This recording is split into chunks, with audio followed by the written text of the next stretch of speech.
Okay, our presenter today is Steve Tremulis. To introduce Steve today, we have a very special guest, Alessandra Tremulis. Today she's playing hooky from Carmont High School, but will be graduating this Friday, supposedly, with a 4.3 grade point average. This fall she will be majoring in biology at UC Santa Barbara. She's a true car girl, even though she only got her driver's license a few weeks ago. Ladies and gentlemen, Alessandra Tremulis.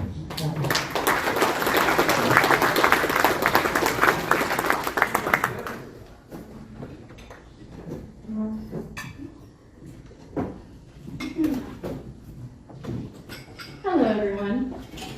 Steve Tremulis is a biomedical engineer and an inventor of over 50 United States patents. He is also the nephew of Alex Tremulis, Preston Tucker's chief stylist for the controversial Tucker 48, and he is the curator of his uncle's incredible archive of photographs, renderings, letters, speeches, and models from over half a century of automobile designs.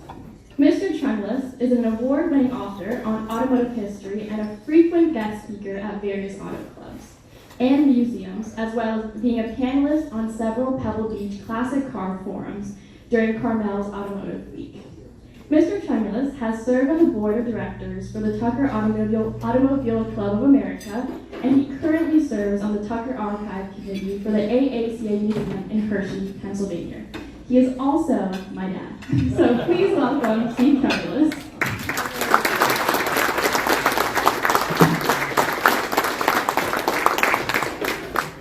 That's the best Father's Day gift ever. All right, so I'm going to take you through kind of 50 years of automobile design as seen through a single designer. Alex Tremulis just had an incredible career, very diverse, bopping around between many, many companies. He often said that he's sunk more ships than ships were built. And that's because most of the car companies that he worked for are now defunct. Almost the only one that is still existent is Ford, but we'll get into that. So pretty much everybody kind of wants to be a designer. Certainly everybody is a critic of an automobile when they see it. And there's things that just kind of pop out at you and you think, okay, that is a great looking car. Other ones, like maybe the Pontiac Aztec, you look at it and you go, that may not be suitable for my garage. But it probably is for someone. So Homer Simpson, he invented the Homer car, which to him, that is his dream car. To many others, it isn't. So kind of the purpose of a designer is to figure out what the future is going to hold and try and capture that imagination of its audience to let them kind of connect and identify with the automobile that they're designing. And that is exactly what Alex had done for his entire career, 50 years of figuring out what it is that we all want to drive and what we all want to park in our garage.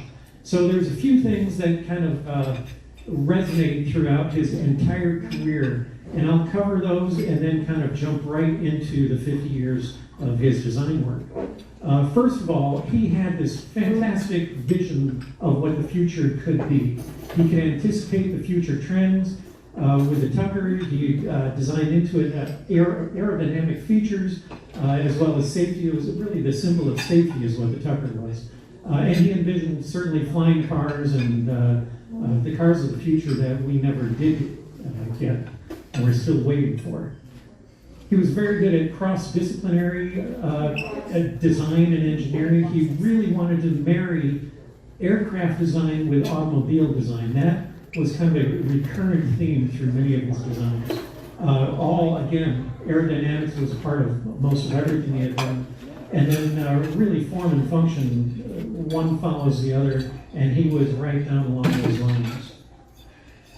Lastly, he was really passionate about aerodynamics, and he kept saying, even in the 1930s, he would say, we have to save our natural resources, the fuel, and the way to do that is to make cars more efficient going through the air. And if you can do that, then we can be less reliant on foreign oil and be more reliant on just the oil that's left here in the United States.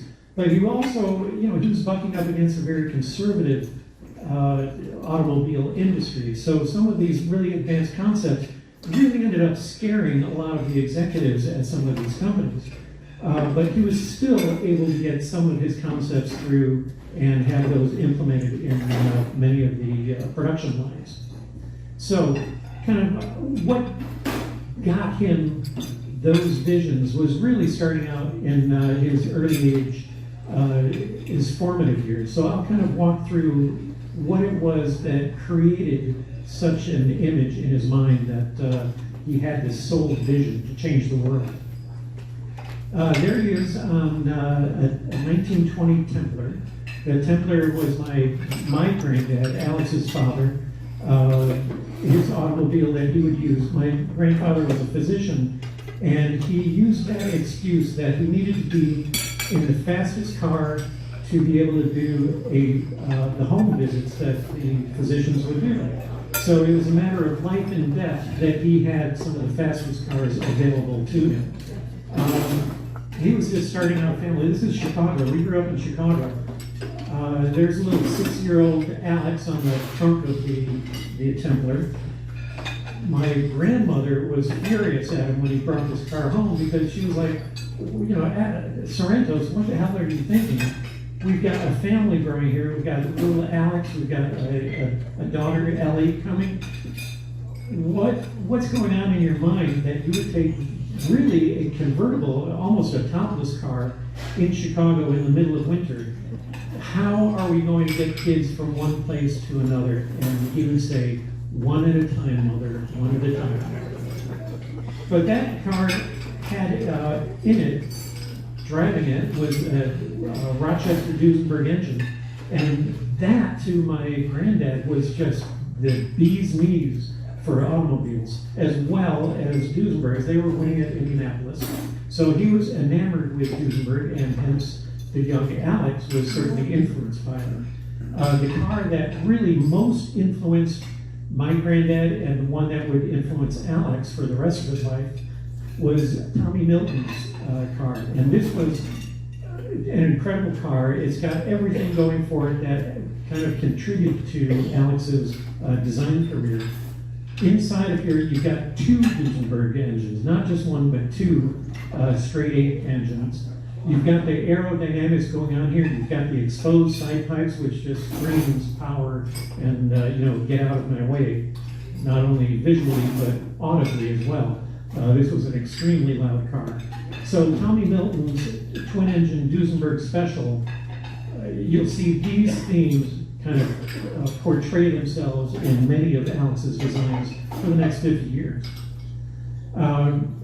I mentioned my granddad was a physician in Chicago. On the wall of his office were these 2 pictures, and Alex would come in and just kind of sit and stare at these pictures for hours on end. So that's my granddad, Sorrentos.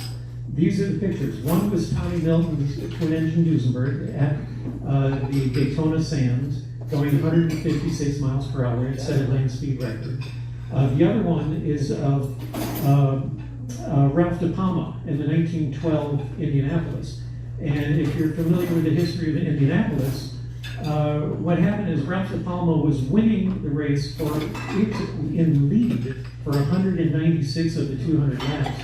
And then his Mercedes started to fall apart on him. So he got to about the last lap, or halfway through the final lap, and he started getting passed by the other cars. But he decided to push his car over the finish line. And it didn't count because in the rule book it says that the car has to finish under its own power. But still, he had to finish it, and a little bit of his quote got cut off. But he realized that no race is complete until you cross that finish line. So those are the 2 kind of things. Tenacity of Ralph De Palma and the speed and power of the twin Duesenberg. Another thing that shaped him, this was really created an epiphany in his eyes. In his high school, they don't do this so much at Carmel, but they would take a Curtis Jenny biplane and replaced all of the guide wires that hold those wings together. Replaced the round wire with elliptical wire. And with the elliptical wire, it was much more aerodynamic, much less drag, and it increased the speed of the plane from somewhere around 70 to up to about 75 miles per hour. But that 10% or roughly 10% increase in speed just kind of blew Alex's mind, and he thought, wait a minute, if you can do that in an airplane, you know, cars were kind of his life even as a young kid. Why can't we just keep designing cars to be more aerodynamic? And I found a kind of an ad from Tatra from the early 1930s that really illustrates the drag forces on a car and what it means. So, you know, when you're trying to shove a brick through the air at great speed, it's pretty tough to do. But if you make that thing streamlined, it just cuts right through the air. And that really shaped his future and the future of the cars that he would design. So at that time, in high school and junior high school, he lived not too far away from the produce market. It was like a big farmer's market in Chicago. And he would be paid 10 cents to shovel out the garbage of the rotting fruit and rotting vegetables. You know, not a huge living, but something that, you know, kids could certainly profit from. Well, while he was not shoveling the stuff from the fruit vendors, he would hang out here. This is Miracle Mile in Chicago. You've got the Wrigley Building, Chicago River down here. Right over here is where Wrigley would have his chauffeur park, and typically that was a Duesenberg. And Alex would go and visit with the chauffeur and talk it up and find out what made the car go, and just learn about everything he possibly could about those Duesenbergs. So that was a home to him. And then just on this side of the bridge over the Chicago River was the Duesenberg showroom. So he would go down to the Duesenberg showroom with his sketch pad, start drawing cars, and just drawing and drawing. And eventually he got the attention of Duesenberg's sales manager. At that time, you could pretty much see Alex in the showroom drawing cars. And the manager got the idea that, well, now wait a minute, if we've got this kid here who's got this talent, obviously, to draw cars, why don't we use him to design the customers' cars? And that way, we don't have to go all the way back to Indianapolis. Duesenberg at that time was in Indianapolis, the headquarters. All of Duesenberg designers were back there. And if you wanted a new car, basically, when you bought a car, you bought a Duesenberg chassis. So for about $8,500, again, this is back in the late 1920s, early 30s, you bought yourself a chassis for $8,500. And then you had to go and find a body, a coach builder. And those coach builders for Duesenberg typically were Bowman and Schwartz or Baron Willoughby. These were some of the more famous Duesenbergs that have been built. That's what you had from the coach builders. They would build these custom bodies to the design that you wanted. So with Alex, they could bypass all the time it took to go back to Indianapolis, use Alex in Chicago. He could get a drawing back to the customer overnight. And that's exactly what he did. So one of the first ones he did, this was for one of the customers. That's the sketch. He got paid $1 for a black and white sketch and $2.50 for a color rendering of it. And once he got that, as opposed to 10 cents for shoveling out a fruit vendor, that he said, okay, now I'm a car designer, and he never looked back. So that turned into they made 3 of these, the 1934/35 LeGrand convertible coupe applied Walker. Walker was kind of the in-house design name that they applied to in-house Duesenbergs. And that's why that has such a long name. But this has been recognized as one of the best proportioned Duesenbergs of all, and it was done by a 20-year-old kid. So, you know, really amazing talent that he had. Another thing that he did, he kind of bebopped around between Duesenberg and just finding work. 2 of the Duesenberg engineers, while they were at Duesenberg, or Duesenberg designers, you had Herb Newport and Phil Durham. They came up with this idea that, well, let's take a Ford chassis and build a body around that. It was a lot more affordable than a Duesenberg, because not many people during the Depression could afford $15,000 for a new car. But this was on a Ford chassis, and they started out with a 34 Ford. This one is the 35. What's unique about this is that they would make this body out of wood slats, and then cover it with fabric. It was called kind of the Wayman principle of designing cars, in that the fabric body was really lightweight and really cool, and saved somewhere around 500 or 600 pounds per car. So you can see this is, if you know Duesenbergs, a lot of times they're photographed right in front of that structure, and that was Herb Newport's favorite place for photographed cars. So that was the Aeronaut. Alex said they made about 10 of these, or 10 were in the works. They crashed one of them, or the owner took one and crashed it, and that was the end of that project. So as far as we know, there's no more Aeronauts available. 1935, 1936, this is Gordon Burig, who designed a number of fantastic Duesenbergs. Just an incredible designer. He did the Cord 810. He was trying to make a living, because again, Cord was really struggling at this point. You're trying to sell these luxury cars in the middle of the Depression. So he was being paid, I think, is Bob Pease here? Did he show up? Bob. So you had mentioned Gordon was making $250 a month. $250 a month. So it's not really enough money. And he had a family that he was growing and supporting at that time.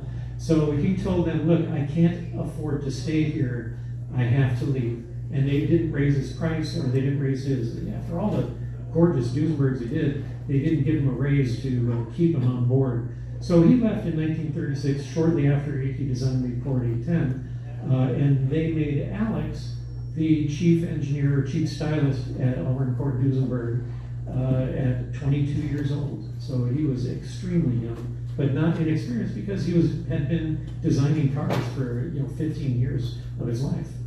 In any case, his big contribution to the Cord, once Gordon left, was putting the exposed side pipes on it, which signified that you got a supercharged Cord.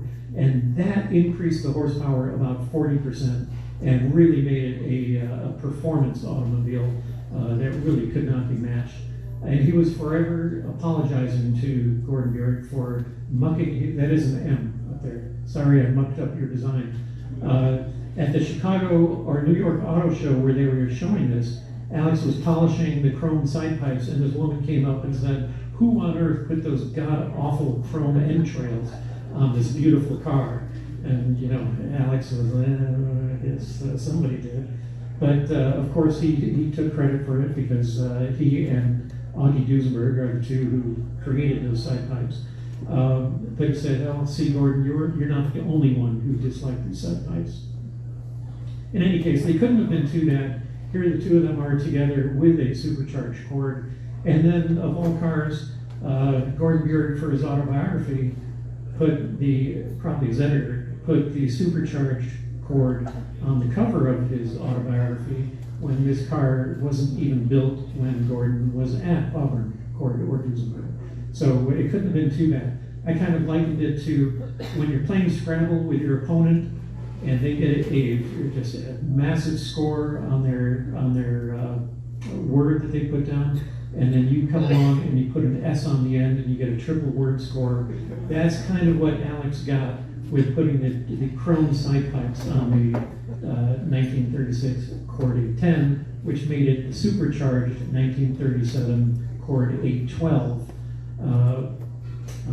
SC for supercharged. So that's not all he did there. He did some other ones which may not have been such a triple word score. Again, no budget, so they had to deal with what they had and kind of scrounge around for parts. Well, back at LeBaron, they had made these Cord, they're not really Cords, they're not the same dimensions as a Cord, but similar to the Cord. They look like a Cord. They called these the Audu Cords. So it had an Auburn back end on the tractor unit, had the Cord front wheel drive up there. This was supposed to be a design for a baby Duesenberg. So they kind of referred to it as an Auburn cord or an auto cord. They made 5 of these from LeBaron. Alex's job was to graft on a new front end here and make the 5 cars drivable. So the 5 cars were this Phaeton. They've got a convertible.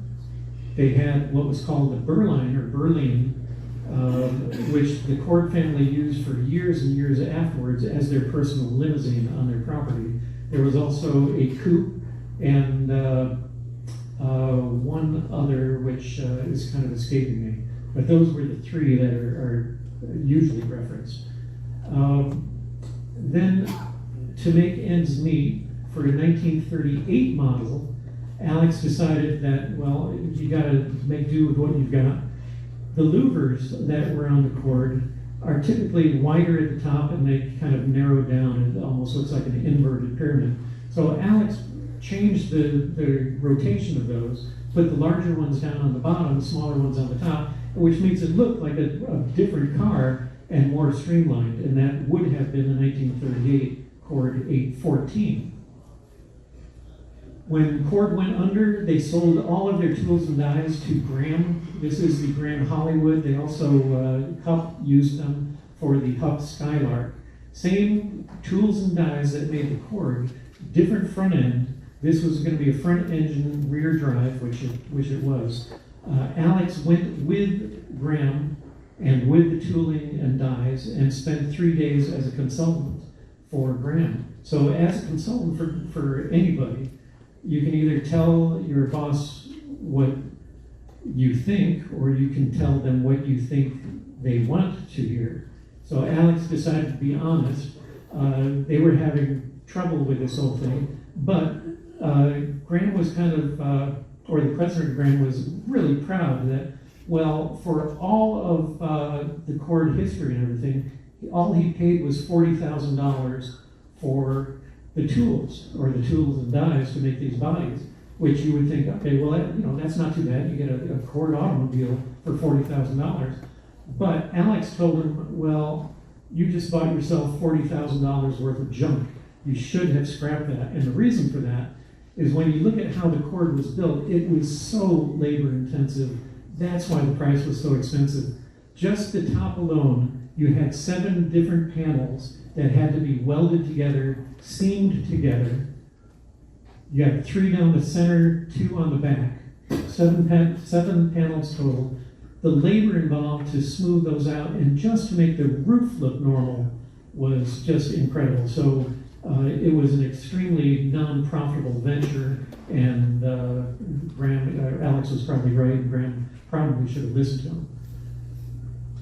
In any case, Alex kept on sketching. He did some more incredible sketches. This was, again, going to be kind of more of a Duesenberg front end on a supercharged Cord. But you kind of get an idea for the drawing. Everything on here has a purpose, and he was always looking at things. The reason this is open at the top is so that the driver could see the condition of the tires, so that if he knows that you can see Cord showing through on the tires, that you better pull over and switch things out. But everything had a purpose there. Another real interesting little tidbit. So in 1935, Preston Tucker and Harry Miller got together. They convinced Henry Ford to enter 10 race cars into the 1935 Indianapolis 500. And those 10 cars were built up. Henry Ford put $50,000 towards building these cars. They ended up, you can see the Ford V8 on the side here, the logo.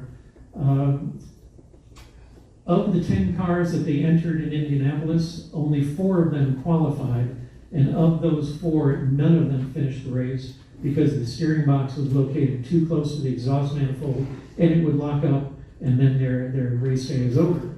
So Henry Ford was just furious with Tucker as well as Harry Miller, and he ordered these cars, all 10 of his cars, just put them in storage, lock the door, throw away the key. He didn't want to see anything about those anymore. But after a few years and a little bit of time that heals all wounds, bits and pieces of these cars started making their way out of that storage and into other things. So Alex was very, very good friends with the Granatellis, also from Chicago, Andy Granatelli and Vince Granatelli. He was able to secure the top end, the only dual carburetor Miller Ford that was out there. This was Ted Horn's car. He put that on his 1935 Ford Roadster, which was probably left over from the Aeronaut project, and turned his little Roadster into basically a race car. So that was his daily driver. He put the Duesenberg side pipe on there because that helps get the heat out from the engine compartment. But that was his little hot rod. He went to work at the Argonaut building for GM for Oldsmobile. They went to a company picnic. He drove his car to the picnic. And typically the managers at Oldsmobile had the V8, the young ones had the six-cylinder engines. And he raced his boss with his race car and won the race, you know, kind of an informal street racing type of thing. But he blew the doors off his Oldsmobile boss, who did not think that was such good taste either. And within a few weeks, Alex was fired from Oldsmobile. The end of his GM career. LeBaron is kind of sprinkled in and out with Duesenberg as well, because they were in Detroit, and Alex could always find a job designing for LeBaron, and he did some pretty amazing things. At LeBaron, his boss was John Charda. John Charda, one of the things that he's really well known for is what was called the Briggs New Era design, the Briggs Dream Car. And this was a rear engine car. It looks like a big Volkswagen. But with the engine in the rear and the rear drive, you didn't have the hump for the transmission tunnel down the center of the car, and you could lower the front, or lower really the body of the car onto the frame and create a much lower car with no hump in the middle, which means nobody has to sit on that hump. If you remember when you were a kid, that was the worst seat in the car. So he became a big proponent of these rear engine cars. Alex, again, started designing these rear engine cars as well, but always with some kind of extra artistic flair to it. Here you've got the rear engine, there's a fin on the back, and really outstanding is the 6 wheels, hideaway headlights, and a plexiglass top on the thing. So this was 1936, which kind of is unheard of for that year. The other car, or one of the other ones he designed, was this bubble top. Again, this was February of 1936, so very early on. Again, rear engine, that's the front, that's the back. Rear engine, rear drive, and you'll be able to see these silhouettes once again 10 years later. Rendering, or was that No, this is a rendering, yeah. So this is all airbrush, paint, pencil, the Prismacolor pencil, and he was so good with the airbrush. He just became a master at illustrating. Just incredible work. More conventional, this is the car, 1938 Lincoln K. They redesigned the front end. This was done at LeBaron between the three guys. Ralph Roberts eventually became Alex's boss at LeBaron. But Bob Cotto, Ralph Roberts, and Alex worked on this car, revamped it. You can see the front end really looks more like a Cadillac LaSalle than a Lincoln. The best part about this car is the rear seat, in which you've got a fully stocked bar. Again, as much artwork went into the bar as went into the car, so just an incredible design. Then Alex convinced his boss. He said to Ralph Roberts, he said, "Why don't we go to Chrysler?" Chrysler was a big vendor for LeBaron. Why don't we go to why don't we go to Chrysler and design some road cars for Chrysler based on the land speed record cars from the 1920s and 1930s. So these were the cars that were the big influence, not only to Alex, but to my granddad as well. The two cars that they eventually narrowed things down to were the Golden Arrow and the Thunderbolt. And these are going pretty quick. This is 1938 at the Bonneville Salt Flats, and they're going 357 miles per hour.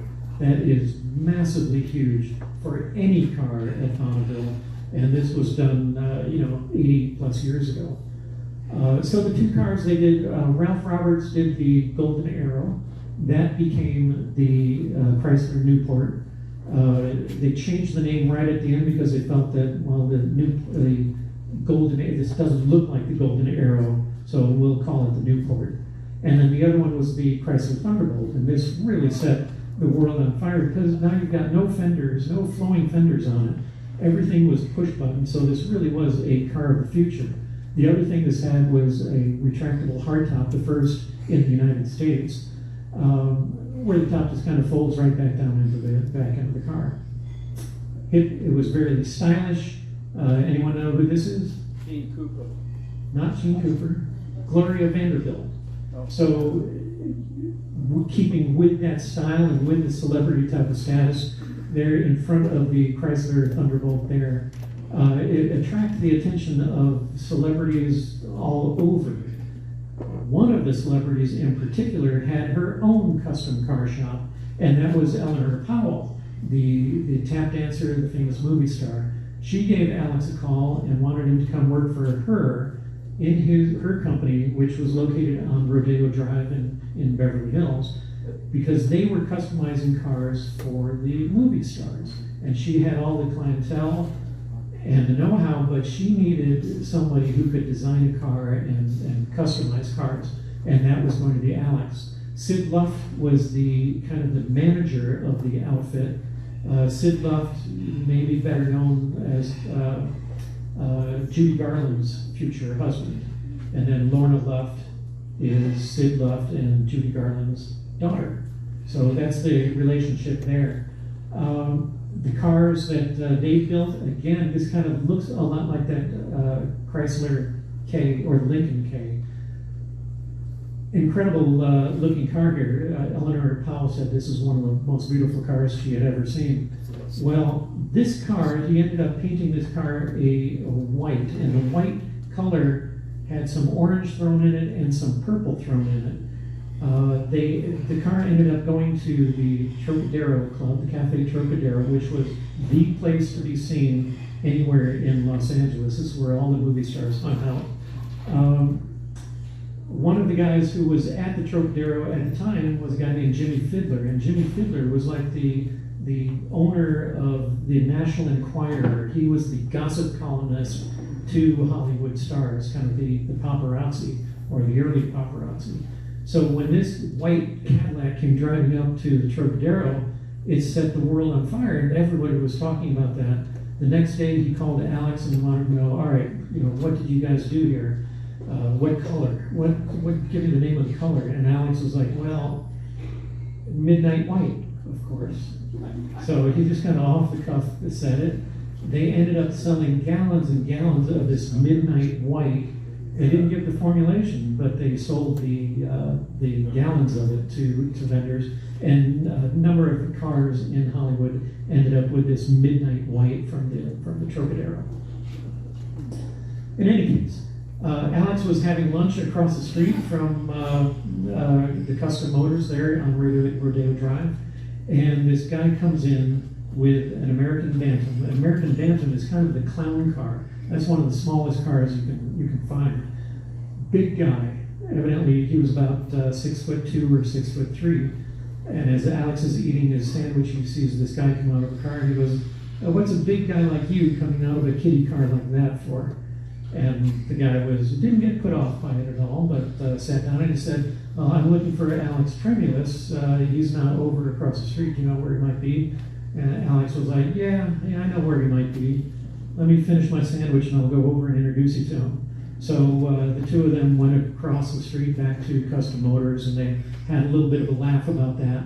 What it turns out, he said, I'm Roy Evans. I'm the president of American Bantam. I want to make a convertible. They didn't have a convertible, but I'd like to make a convertible out of my little coupe here. So Alex obliged, cut the top off of the coupe, gave him some side curtains, made a folding top for it, and that became the prototype for the Bantam Hollywood. That's what they called it since it was in Hollywood.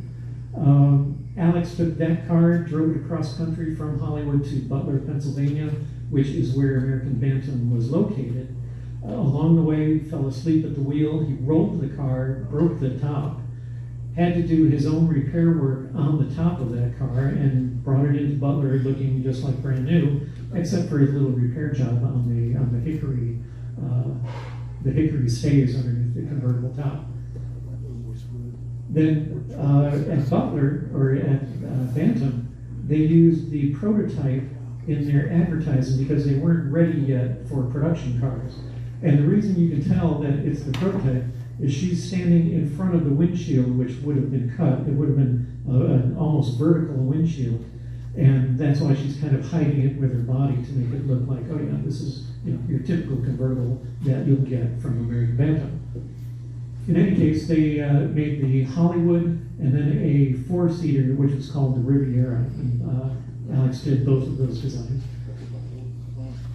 Kind of a rough picture. Anyone recognize the driver? It's Sterling Moss, the race car driver. So even the little Bantams were attracting quite a bit of attention. One of the other things, the street sweepers. And these two little old ladies had these street sweepers, which looked a lot like this. Back in the 30s, everything was exposed. You had all these chains and pulleys lifting brushes, squirting water, sweeping, spinning, sweeping up all the junk from the streets. Well, they came into Alex and said, look, we've got to do something. We're losing all our business.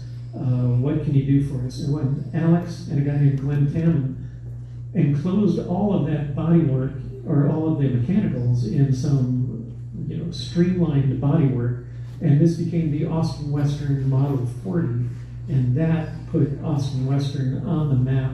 They sold dozens and dozens and dozens of these. They were painted canary yellow, so they stood out wherever they were. They attracted attention, and that allowed these two little old ladies who owned Austin Western to really become a company. They're still in business today.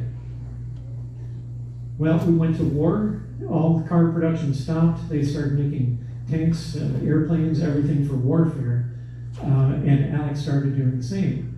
So they used Alex and his talents as an illustrator to go to the aircraft lab in Wright Field and start designing aircraft.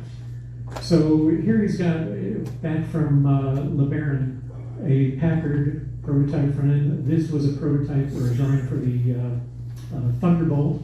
You've got for you boat people, this is a torpedo boat here that's propeller powered. There's another Bantam right there above the wall.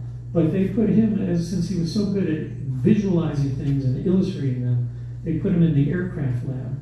And before long, he became the head of what was called the Buck Rogers Room, which was going to be everything that you can possibly imagine that are impossible, but somehow the United States can make these things. This is a flying aircraft carrier. You can see the little airplane here is going to land on the back. This is a twin engine, so about the size of like a P-38 Lightning. And in the fuselage, you'd have 3 of those. And while the plane is flying, the little airplanes could load up, do their bombing, do their attacking, whatever, come back, land. You've got an elevator here that would bring you down into the belly of the plane where they'd rearm and then back out you go. So just a massive, massive plane. The scale of it is, just incredible. These are the sleeping quarters for the crew. So if you can sleep with 6 monster engines spinning right next to your head, good luck with that. Has anybody seen the Spruce Goose? So big. It's a big, big plane. Here it is making its way through the streets of Los Angeles. That plane that was intended to go bomb Tokyo was another almost twice the length of this. Just huge. So obviously they never made it, but the thought was there. His more conventional things, this was the B-29 bomber, and he was so good at the cutaways. He could see in 3 dimensions as he's drawing and build things up in his head, all to scale, all in the right position, just by looking at it. So he was, quite the illustrator. They would bring him to Washington, D.C. to help sell concepts to the government. Here he is down at the bottom with the motor unit from a V-2 rocket. The V-2 rocket was the rocket bomb that Germany, Werner von Braun, designer was the head of to shoot from France down into the middle of London. So part of Alex's job was to recreate what these captured or partially destroyed objects that they got from the war field and draw things what they would have looked like when they were in use. So one of the things was the B-2 rocket, but the thing that really impressed Alex was that it had this little gyroscope in it in the front, which would keep it on target. And Alex would think, well, okay, if you can take a gyroscope to launch something from France and land it in the center of London, why can't we take that gyroscope and program it to go around the 2.5 miles at Indianapolis? And if you could do that, there'd be no spin-outs, there'd be no crashing, you'd have a car that would stay on target, on track, and be nearly impossible to crash. So that stuck with him as much as the aerodynamics was the gyroscope.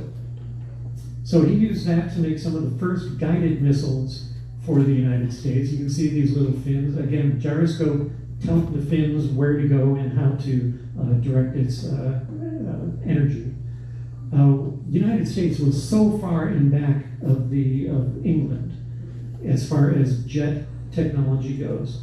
So Hap Arnold, the General Hap Arnold, went to England and saw that we were behind. So he brought basically the father of the jet engine from England over to US under a presumed name to talk to the engineers at Wright Field, where Alex was located, and to help get us up to speed. And what nobody knew is that, well, Germany was way ahead of England at the time for jet technology, and had they been a little wiser with where they put their resources, things could have ended up quite a bit different. But they didn't. So Alex met up with Whittle, learned all about jet engines and the packaging, how big these things needed to be to build an airplane around these power plants. What he designed was what he called the Lady in Red. So this had 4 TG-180 engines in it, and could approach the speed of sound, almost go supersonic. Again, this is 1943, so this is really, really, in the thick of the war. What I found out just a few years ago is that, well, the design that he had for his little supersonic jet was actually done 5 years earlier by Bugatti with their 100P racer. So this was a propeller plane that never did get finished because of the war, but a pure Bugatti airplane. And Alex's little Lady in Red was really an updated version of the Bugatti 100P racer. So that was kind of interesting, because Bugatti will play a part as we start going into the future here, or if Lady in Red certainly will. Another concept he came up with is this interceptor, a vertically launched interceptor, where you have an airplane or a jet perched on top of a booster rocket. You got the booster rocket typically in the ground. You would launch your jet aircraft on top of the booster rocket, go up into the upper atmosphere, drop the booster rocket, do your whatever mission you had intercepting the enemy aircraft, and come back, land like an airplane, rearm it, prop it up on top of another booster rocket, and off you go for another mission. So, very, very early, he called these little things on the ailerons, he called them jetterons, because you're in the upper atmosphere, you're not going to be, the air really won't have any effect on the plane. Well, this is 2 months after we dropped the bombs on Hiroshima and Nagasaki, our representative Holyfield from California, he became known as Mr. Atomic Energy. There's the Lady in Red, and they're calling this the rocket atom bomb of the future, and eventually they called it the radio-controlled rocket atom bomb of the future. And if you don't think that that would have increased the arms race in us versus Russia, then this was kind of the birth of the arms race right there. And Werner von Braun, of course, still had similar things that he was working on. He said it's been quoted for him, it's probably not true. He said, I aimed for the stars, but sometimes I hit London. I don't think he said it, but it's been attributed to him many times. In any case, peace comes about. Alex goes right back using that jet technology to break the land speed record for automobiles. So he and Ab Jenkins again teamed up from the Duesenberg days to build a jet aircraft basically for the assault class, attempting to go 600 miles per hour. And this was 20 years before Craig Breedlove and Art and Walt Arfons did their battles out at Bonneville. In any case, the car that you got after the war was the car that you got before the war. GM, Ford, Chrysler all just dusted off their old tooling and made the same car that you had, only now it's a new car. But they could still sell everything they got because all of those cars that were not being built during the war were wearing out. So, happy to get a brand new car. But if you started out fresh, you didn't need to rely on any old tooling, and that's what Preston Tucker did. So he had the idea that, well, I'm going to build the car of the future. I don't need to rely on old stuff. I'll just make a new car, brand new. So he leased out the bomber plant in Chicago, the world's largest manufacturing plant. He didn't go small with that one. This was the car that he intended to produce, and that's what raised a lot of capital. The front wheels steered, or the front fenders steered with the front wheels, and it had 3 headlights up front. Well, Alex took a look at this and said, that is never going to fly. That is not a practical design. The intent was to get 3 Chicago linebackers in the front seat and 3 in the back seat, and you never could with that earlier design. So Alex was credited with coming in and really creating the car that would become the Tucker 48. But to do that, he went back to his Briggs LeBaron 1936 little bubble top car, and pretty much most of the lines that you see on the 1936 car ended up on the production Tucker automobile. You can see those lines again following through here. Biggest thing that Alex had was you got to get rid of those steerable fenders. They were so far behind. Tucker was promising every month that he'd be in production the next month, and they just could not figure it out. The engineering technology to make those fenders steer were just not practical. So he got rid of the movable fenders, decided to change the center headlight to make that thing steer, and that's eventually what ended up on the Tucker. So here they are, there's Alex with the clay buck. Actually, by the time the clay buck was being built, they had already gone directly to metal, because and Harry Miller, they had all the Indianapolis race car body men who would go directly to metal during the Indianapolis races, and they didn't need to use clay. So this picture behind the wall here was a mostly complete tin goose, the prototype for the Tucker automobile. In any case, in June, they unveiled it 100 days to go from concept to the final design of the car, to huge fanfare. It created headlines everywhere it went. And along the way, he hired one of the first women into automobile design, and that was Audrey Moore Hodges. Here she is working there. It's Raymond Lowy. She's working with Studebaker client. This is Vince Gardner here, who worked with Alex on Gordon Bureg's Cord 810, doing the clays there. So again, kind of keeping it all in the family. But Alex thought, well, let's bring her in and design the interiors to the Tucker automobile, because a woman's flair, you just can't beat it. So he hired her in directly from Studebaker. Then Tucker went on to secure the patent rights for turbine engines. Again, different alternative engine sources keep recurring for Alex. And this turbine, Campini was one of the first to design or fly a jet aircraft in 1932. So Tucker thought, well, we can make a lot more horsepower with a lot smaller package. And that's what Alex designed, was a Tucker around the turbine of the Campini design. So that was March 1948. Of course, that never did make it to fruition, because Tucker was selling accessories to cars to generate income for their company. And he was selling accessories to cars that didn't exist. So it caught the attention of the Securities and Exchange Commission, and as well as the general public. But you've got the stock, you've got a heater here, wheel covers, or seat covers. Probably the most famous piece of it is the radio, and they made about 40,000 radios, and you can still find some of these for a couple $100 on eBay, and it's a great little piece of Tucker history that can be had. But they indicted Tucker and decided to charge him for fraud. You can see they're putting, automaker in quotation marks because he didn't really make too many. He made a total of 50 cars. So the press is kind of trying him in the public, and that's not the worst of it. One of the headlines, this is for Automotive News, is that probes aroused Tucker. So I'm assuming they're talking about the investigation that was going on. At least I hope so. But even the headlines were not so much in his favor.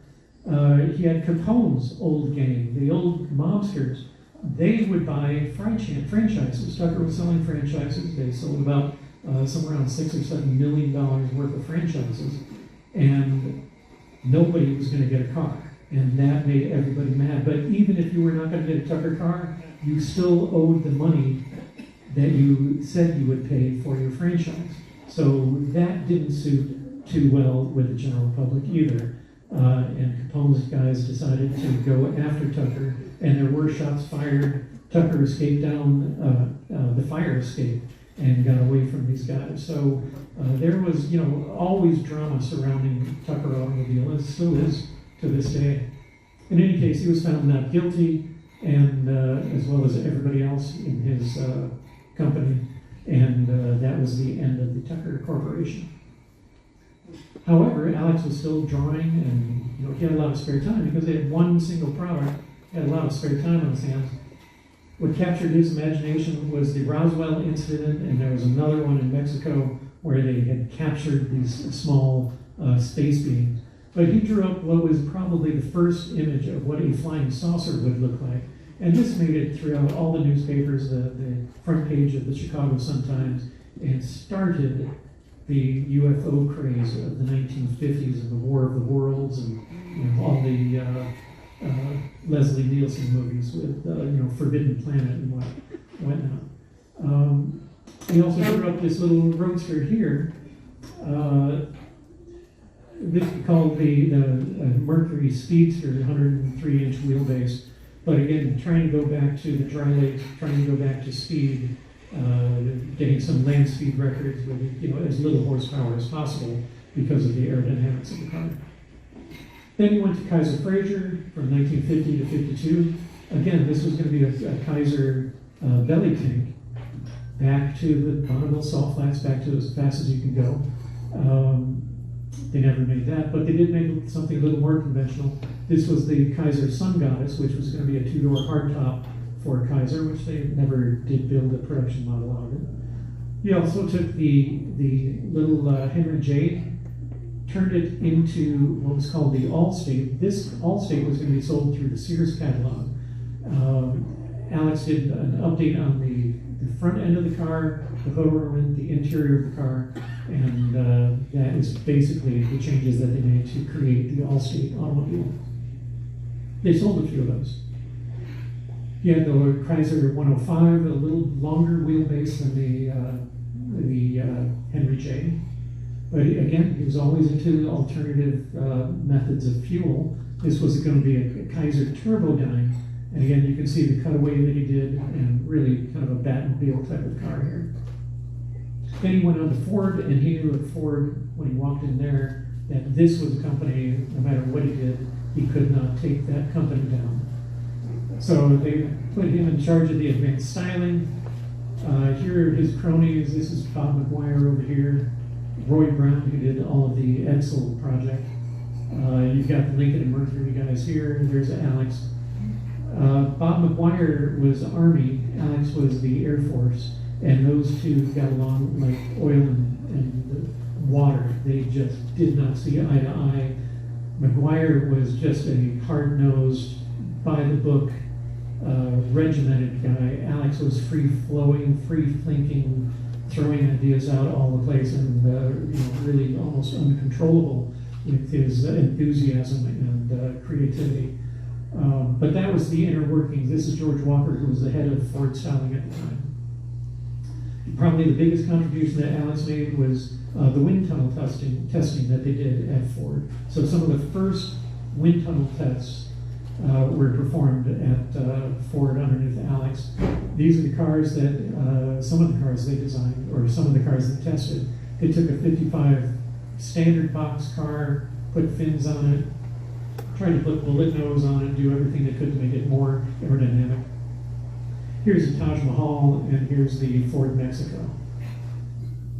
So the final results were that, well, yeah, for one, flush bottom, the ground effects really are important, and that should be used in typical cars. Tail fins, you're going to have to get really big to have any kind of impact. But this was before the 1959 Cadillac, the biggest fins on any car.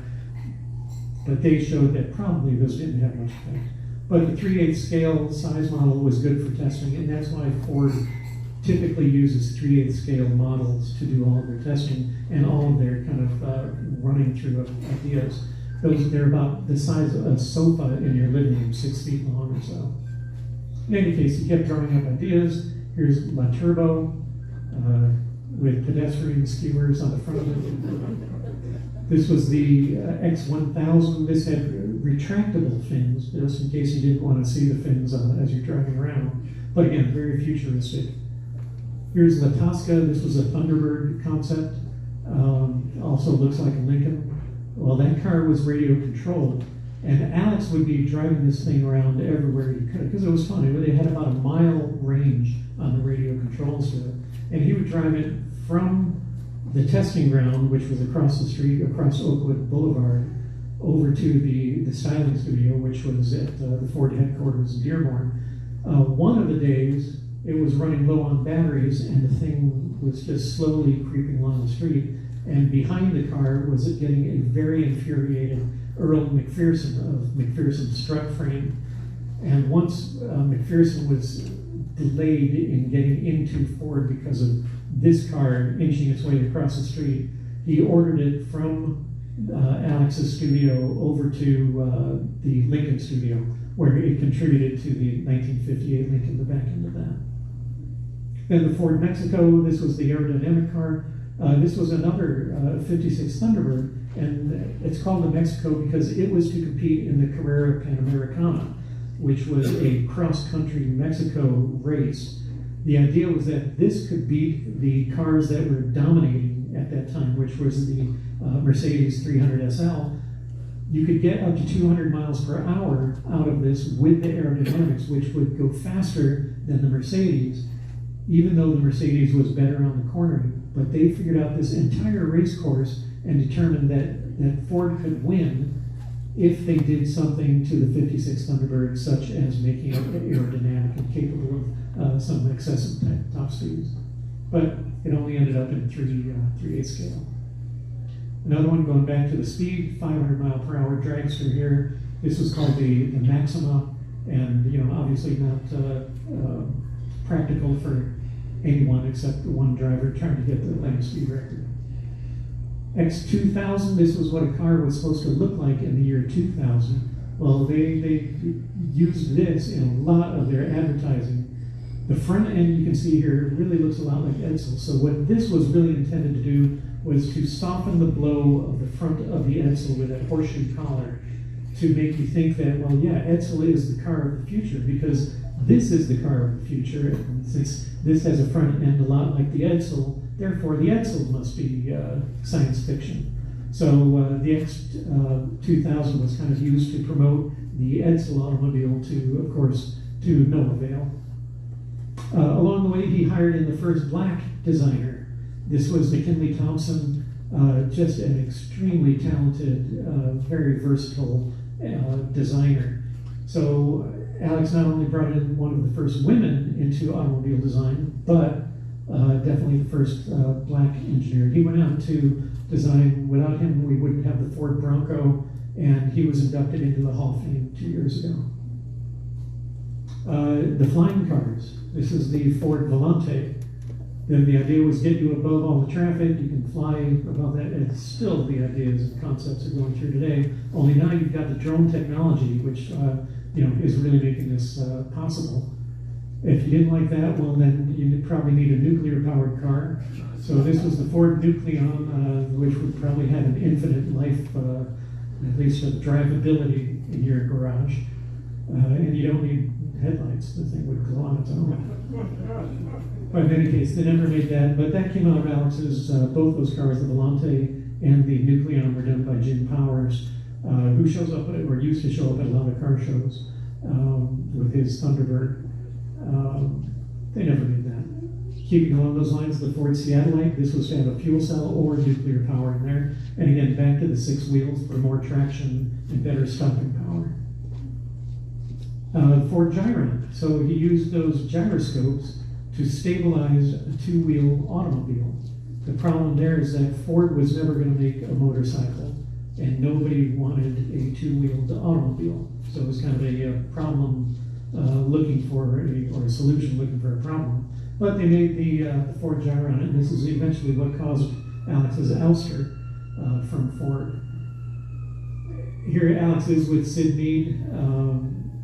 Sid Mead is the really futurist who has done some amazing things. He started out at Ford. He worked on the movie Tron, Blade Runner, Aliens. He was just an incredible visionary. But the two of them worked on the Gyron together.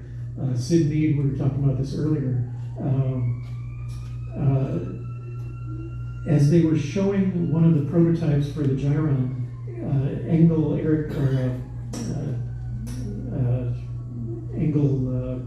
I forget his name, ended up kicking one of the skegs, one of the kind of the band on the bottom of the car off, and he goes, there, that's better, and just absolutely infuriated Sid Mead. He slammed his watch down on the ground. They had a parquet floor a lot like this, and he just ground it down into the floor. And as he left, the studio had these big sliding doors like you see on the barn that kind of roll shut, and they were just metal. And he slammed that shut, and he said to this day, you could still see parts of his watch embedded in the floor, and you could hear the echo from the door closing. It's still resounding through the Ford plant today. In any case, he quit Ford. They hired him back and paid him 3 times as much as a consultant as he was making as an employee. So he had the last laugh on that. In any case, the Gyron was shown at the Ford Rotunda, and inside the Ford Rotunda, they had that as well as a bunch of those models. Well, in 1962, they were working on the roof, and that entire building burned to the ground with everything in it. So there was no more Gyron, no more of those big 3/8 scale models either. Alex's boss was Bob McGuire. They put him under Bob McGuire, his arch enemy from the Army. And McGuire was saying that, look, Alex, we're not, get away from this gyroscope idea. And Alex was like, no, if we got rid of you and we used your salary, we could buy 2 gyroscopes and advance the art. So he got immediately demoted into the truck studio, which was like where you go before they kick you out. But in the truck studio, he had a huge accomplishment there, which was the Ford Big Red, again, turbine-powered car, or turbine-powered truck. And the idea here is that if you just saved on transportation costs, the amount of money you spend on gas and oil with all of the semi-trucks on the highway, if you could save a few percent, that's thousands and thousands of barrels of oil per day that you could save.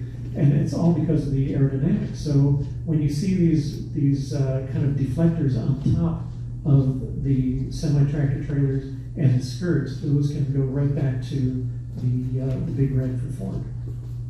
Then when he left Ford, he said, no, I'm going to go build the fastest motorcycle. And that's what he did. He teamed up with a couple motorcycle dealers.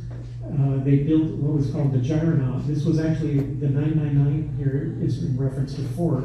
This was going to have, you can see the Shelby on the back, this was going to have a Shelby engine, all Ford products on the inside of it.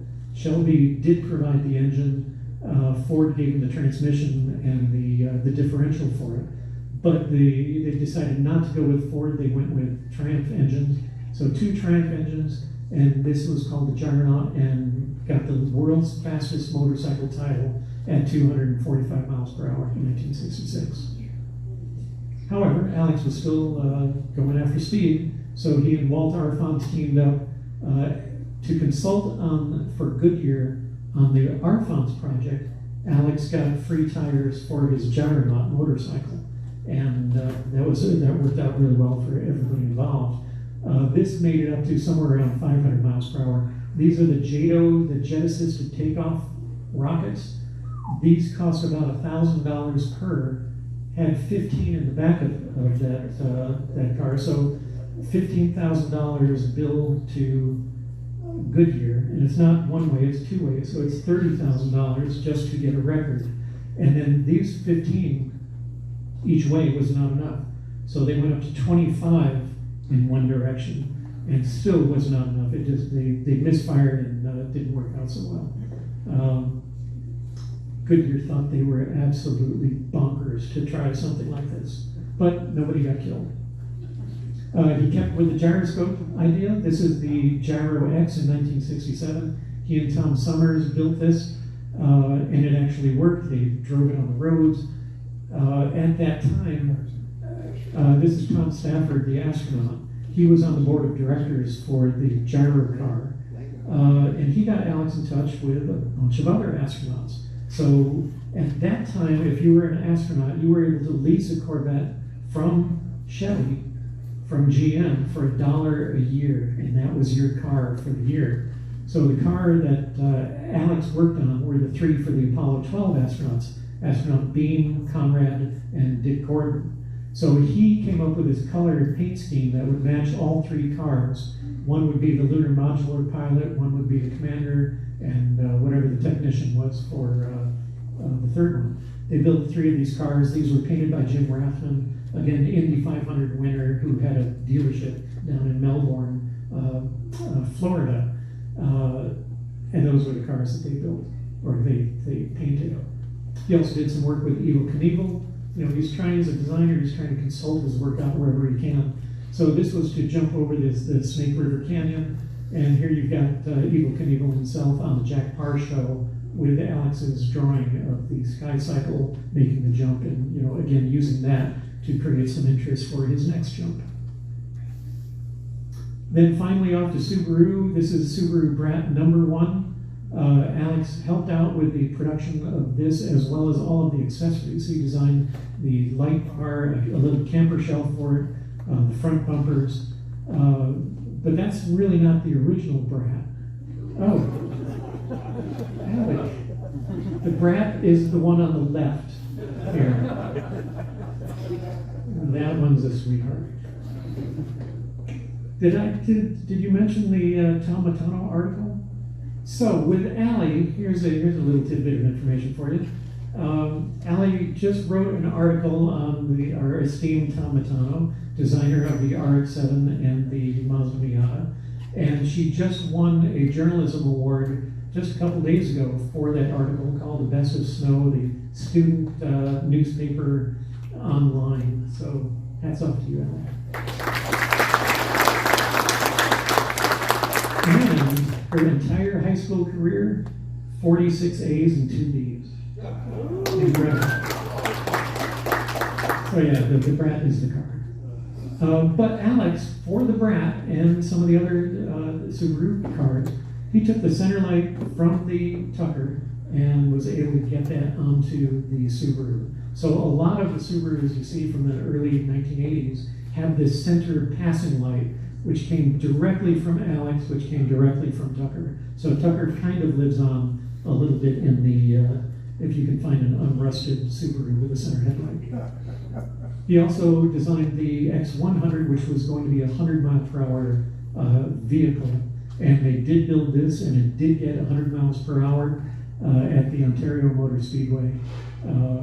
Again, incredible feat. And lastly, for Subaru, in 1985, he designed the convertible version of the Subaru XT. They only made 3 of these, and I've never ever seen one.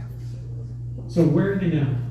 So I run through quickly where they are, and then we can kind of get on our way.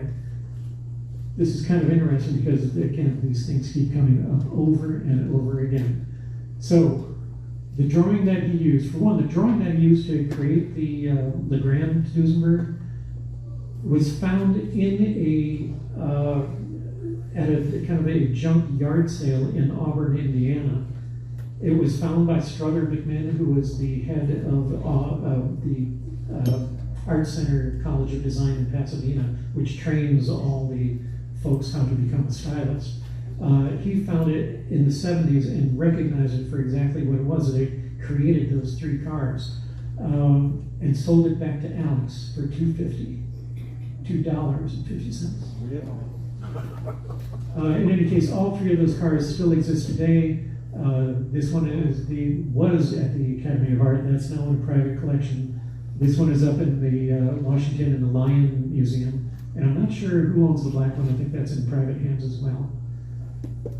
The convertible version of the Autocord has been found. It's sat in this condition for about 50 years, and just in the past 10 years has been fully restored. I don't think it's been shown yet, but that has now turned into just a beautiful car.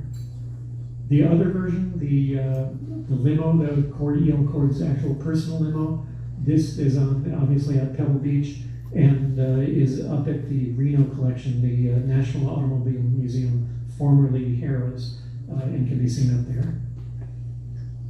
The reverse 1938 reverse louver Cord 18 had been found, and they confirmed through all the records that this car is this car, and that also makes its way. It's in a private collection as well, but it comes out to auto shows all over the place, so it is proudly shown. The K, this is owned by Ralph Morano, who owns some just spectacular cars. Again, it's shown at Pebble Beach here, exactly as it was back in the day when they built the car. Just another beautiful car. I saw who's got the Audi TT out in the drive. There it is, Audi TT. So the Thunderbolt was studied extensively for Renault's Argos concept car. Very much Bauhaus, very similar to the same lines that you see on the Thunderbolt. And they gave up, Renault gave up on this, but Audi sort of picked it up with taking the same concept, and that became their Audi TT convertible concept that they showed. So the TT has direct line lineage going back to the Chrysler Thunderbolt from 80 years before. And here it is shown at the Bonneville Salt Flats, kind of sewing everything up. So your TT can trace its DNA all the way back to Alex's Thunderbolt. So every time we see the TT on the road, we always go, oh, look, the Thunderbolt. Thunderbolt and its partner car, they made 4 or 5 of each of these. This one is from Chrysler. Yeah, this is in front of the Blackhawk collection. This is the one that was owned by Lana Turner and is also up in Reno at the National Automobile Museum. Both just spectacular cars. Interestingly enough, Alex's car, the midnight white Trocadero car, was sitting in a collection where there was no history to it and the owner didn't know what he had. And a guy bought it and called me later on and tried to figure out, is this Alex's car? And I had the letters from Sid Buff to Alex saying, pick it up at Pfefferman Motors, drive it off to Hollywood and start working on this thing. The guy traced the serial numbers back, and this car was delivered to Pfefferman Motors, and it turns out to be the exact car that Alex had worked on. So that is currently being restored. They looked under the door jambs and peeled off paint, and underneath all of that was the original Trocadero midnight white paint. So that you'll be able to see at some point here. It's currently being restored. His little Bantam that he rolled was found by Les Lindvig, who had a small car museum, and he confirmed with Alex that the repair job that Alex had done when he rolled it over was the same repair job that was on this car, because it's not the same, it's just not a production Bantam Hollywood. And that has since been restored, and that is in the Butler Historical Museum in Pennsylvania, or the Bantam the Butler Historical Museum for the Bantams in Butler, Pennsylvania. There is at least one Model 40 that's still existing in Valparaiso and is still used to clean the streets. I don't know if that'll ever make it to Pebble Beach. Good old Von Braun with his, this is actually from a Disney kind of a documentary. Well, that eventually turned into what was called the Dinosaur Project. And of course, that eventually, what they learned from that went into the space shuttle. So Alex, back in the 60s, was being credited as the father of the Dinosaur Project, which I guess he'd be almost the godfather of the space shuttle project. The prototype for the Tucker automobile, the one that was just all built by hand, was found in the field rusting away. Alex described the paint color as maroon and rust, primarily rust. But that has been restored and is now a spectacular car as well. And then just 7 years ago, 2018, about a dozen of the Tuckers were graced the field at Pebble Beach. This little car, so the little car he did while he was at Tucker. Just a couple months ago, a guy posted his car on Facebook and said, you know, he went through the history and this was built in 1947, 48. This turns out to be the Weinberg Roadster, is what it was called back in the day. And we're trying to figure out, okay, now we've got something going on here. What came first? Did Alex draw this car based on this, or was this the car that created the Weinberg Roadster? So we're still looking for the connection that Alex had with the Weinberg Roadster. But of all things, that shows up at Pebble Beach. So that was in 2019 in the hot rod class, and you know, nobody knew its history at that point, or at least the connection to Alex. The Sun Goddess, this was languishing somewhere up in Washington for decades, and it has since been restored, but I don't think even this car has yet been shown to the public. I've never seen it or heard it out anywhere. The X2000, anybody watch Supercar? XL 500 or 5000? It was kind of the marionette kind of kids program, a little bit creepy, but you can see that the design of the supercar, this was by Jerry Anderson, design of the supercar looks quite a bit like the X2000. Big Red, well, you've got a new truck on the scene now, and it's got the exact same concepts going on with it, and that's Elon Musk's cyber semi, I guess you call it. I don't know what he's calling it, but the electric truck is really following the same concept as Big Red. His Astrovet, one of these has been found. This was Alan Bean's car, and that has been really untouched since. A couple of fluids changed and whatnot, but this is owned down in Texas. The other two cars are still missing, so if you see a 69 Corvette with some interesting paint job on it, it is very possible that could be one of the missing Corvettes. But this was just inducted into the National Historic Registry for automobiles just recently. The gyro car, that was found and has been restored by Jeff Lane in Nashville. This also made its way to Pebble Beach to huge crowds. It's a crowd pleaser. It won the Dean Bachelor Award 8 years ago. The Gyronaut, this is our car, or our motorcycle. This has been fully restored by Rob Ida, as well as Preston Tucker's great-grandsons, Sean and Mike. So where Preston Tucker's car was basically designed by Alex, now Tucker's great-grandchildren helped restore Alex's Gyronaut. So we kind of call it the cycle of life, because it's like the motorcycle of life. So it all, what goes around comes around. Now we go around, we show this pretty much everywhere. Allie keeps it nice and spotless. And we kind of teach the kids that, hey, you should put down the cell phones, pick up a screwdriver and a wrench, get some friends together, and actually go build something instead of clicking on something. So, thanks. So yeah, we bring this around, and it's been quite the hit. And boy, the questions that these kids come up with are way in advance of things that you would think. They capture the idea of aerodynamics and have some of the smartest questions, first and second graders. So hopefully we've started a new generation that might be somewhat inspired by what Alex had done. In '82, he was honored by the Hall of Fame, the Automotive Hall of Fame, with a Distinguished Service Citation. He was still working, so he wasn't eligible for the induction, but in 2014 he was.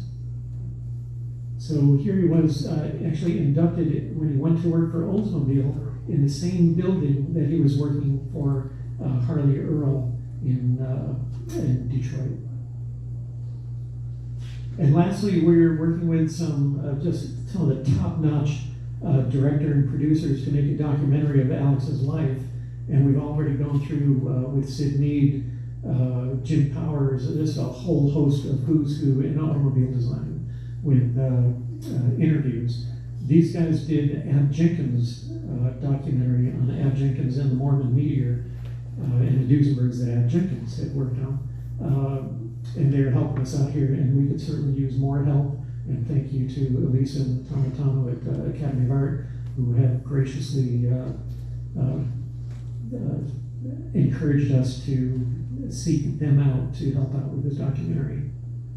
And that will conclude the presentation.